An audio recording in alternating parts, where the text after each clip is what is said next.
Hello class, for this lecture we will be talking about enzymes. And here are some of the general properties of enzymes. One, they enhance reaction rates. Two, they are done in mild reaction conditions. Three, the reaction is very specific. And four, it is a regulated activity. And so this table shows rate enhanced by enzymes. So different enzymes they list here, and the non-enzymatic half-life of these processes, and showing overall the big impact of the rate enhancement that is done by the enzyme, where it increases the rate over 10 folds, which is very important because it keeps everything regulated in our bodies more in a good time progression, because we cannot afford a process to take over 1,000,000 years for a certain reaction that is happening within our bodies. And so this is the general cycle of what happens with enzymes. So you have your enzyme and you have a substrate, and the enzyme binds to the substrate to form this complex, and then chemistry happens, and now that substrate turns into the product which gets released, and you have the original enzyme ready to bind to new substrate. The main definition of a catalyst is that it lowers the activation barrier for a reaction, but not get altered itself. And so at the beginning of the reaction, it reacts with a certain substrate, and then at the end of the reaction, the catalyst should come back in its original state. And so this binding formation of this enzyme with the substrate complex can be done in two different ways. One is the lock and key model, where the substrate fits right into the enzyme like a key in a door, fits right on in.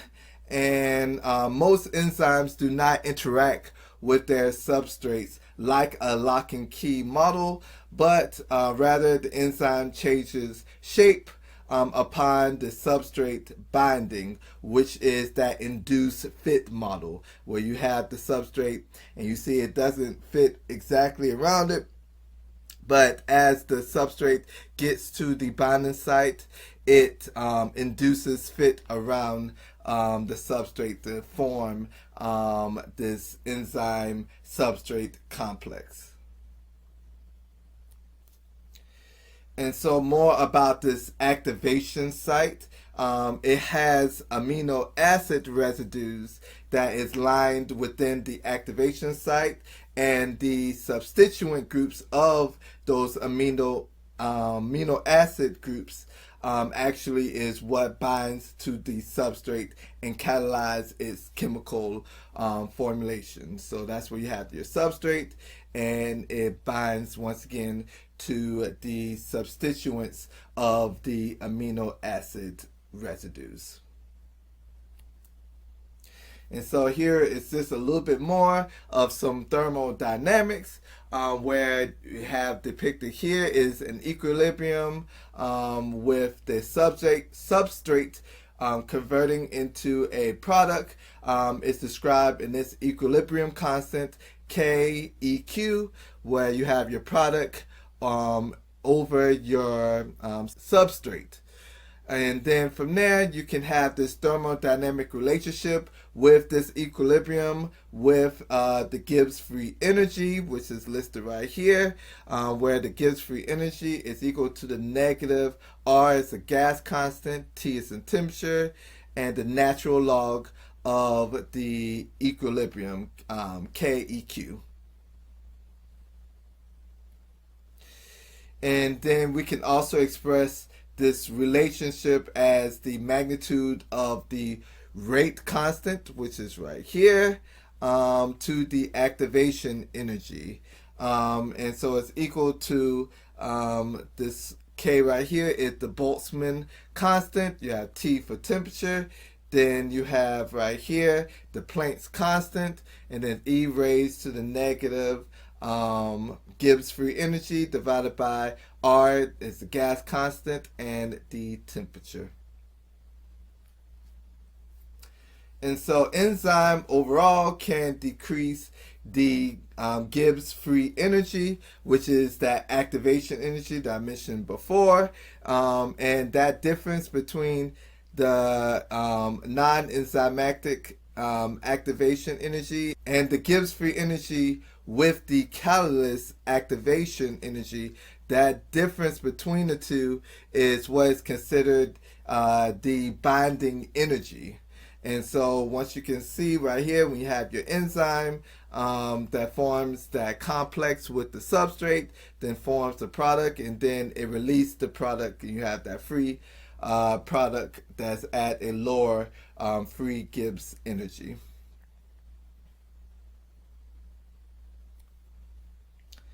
And so the strategy of this catalytic enzymes is listed right here. So the position effect is when the substrates bind where they need to be for reaction. Then you have the polarization of bonds, which is to make substrates more reactive by polarizing bonds. Then you have the strain of bonds, which binds the substrate in such a way that they look like the product.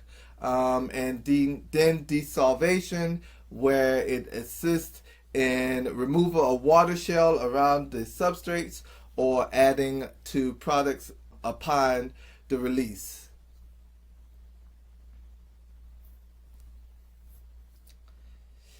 And so this is the binding curve when we are involved in enzyme. So this is different than what we've seen for the protein binding with oxygen in the last lecture, because that was dealing with a curve that was a hyperbolic curve. But with the enzyme, we actually have a sigmoidal type of curve. And what it makes it sigmoidal is you have this concave down part of the curve, and that is the lag phase. So there's poor binding that's happening. And then as the binding becomes better, then it has start to have this hyperbolic type of shape, and then it ends up going to overall the saturation point. And so to quantify this binding, you'll see that the binding equilibrium is very similar to the binding equilibrium for the protein with oxygen that I talked about in the last lecture.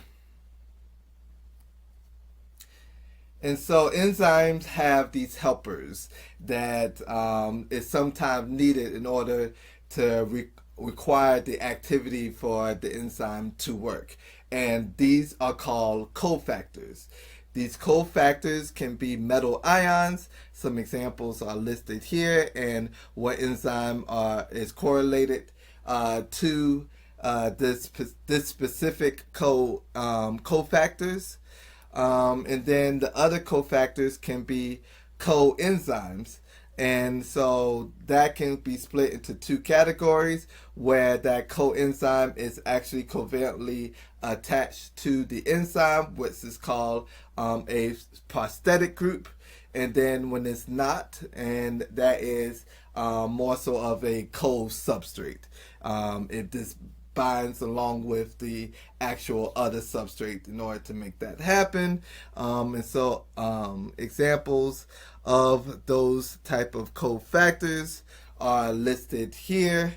When you have these coenzymes and it's correlating enzyme that's related to the coenzyme that is needed in order to regulate a certain activity.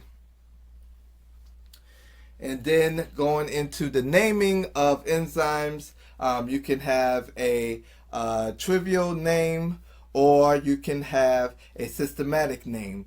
But nearly all enzymes end with the suffix of ACE. And generally, the names are the names are of the form, substrate, or product, which is the reaction that is being catalyzed. For example, lactate dehydrogenase is for an enzyme that removes a hydrogen from lactate, yielding a carbonyl and a pyruvate. And there are, like I mentioned before, there are two ways of naming enzyme, which is the trivial and the systematic. So right here we see trivial naming, where you have a dehydrogenase, oxidase, oxygenase, hydroxylase, kinase, hydrolase, phosphorylase, and so on and so forth, and which these names of enzymes, what is this correlating reaction that it is catalyzing, which is listed here. And then as far as the systematic naming, you don't have to have all this memorized. It's more so of being familiar with things. And so the first number is the type of enzyme. And so they have them listed here. Oxyreductase, transferase, hydrolase, lyase, isomerase, and ligase. And then the second number is the subtype, which is usually correlated to what type of reaction. And then it's like it's at the alcohol, it's at the nitrogen group transfer, and so on and so forth. And then the third number is the subclass, and whatever the enzyme is using as far as the coenzyme or cofactors. And then for the last part is the enzyme specific.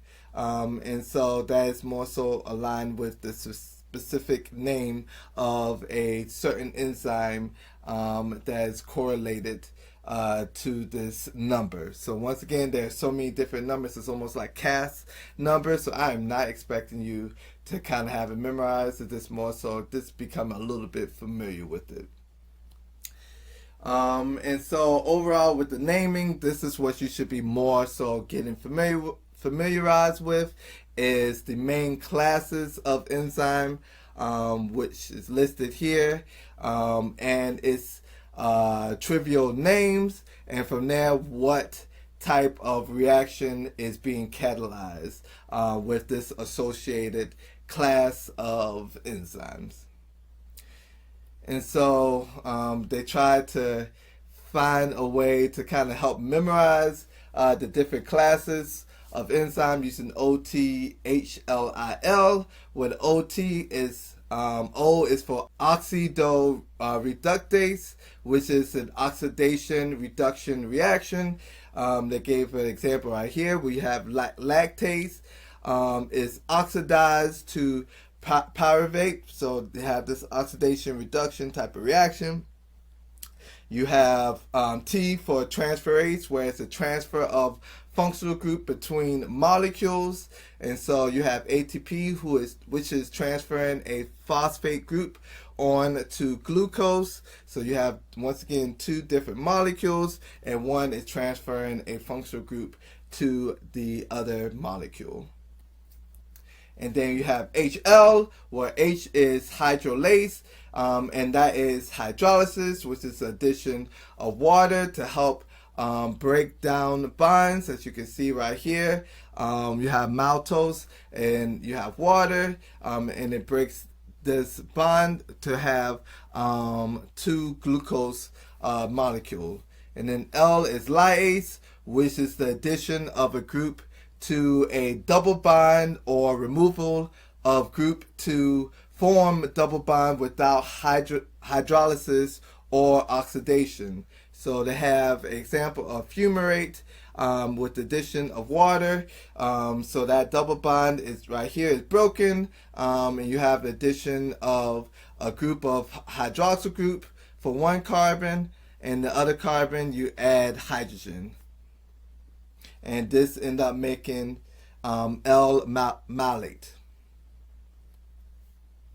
And then finally, you have IL, and this is isomerase, which is the transfer of functional group within a molecule. And so you you do have very similar to that transferase where you have two different molecules within the isomerase. It's within the same molecule where you have the change in functional group. And then the last one is L with ligase, which is the joining of two molecules coupled with ATP hydrolysis. So the two compounds that they have example of is carbon dioxide and pyruvate.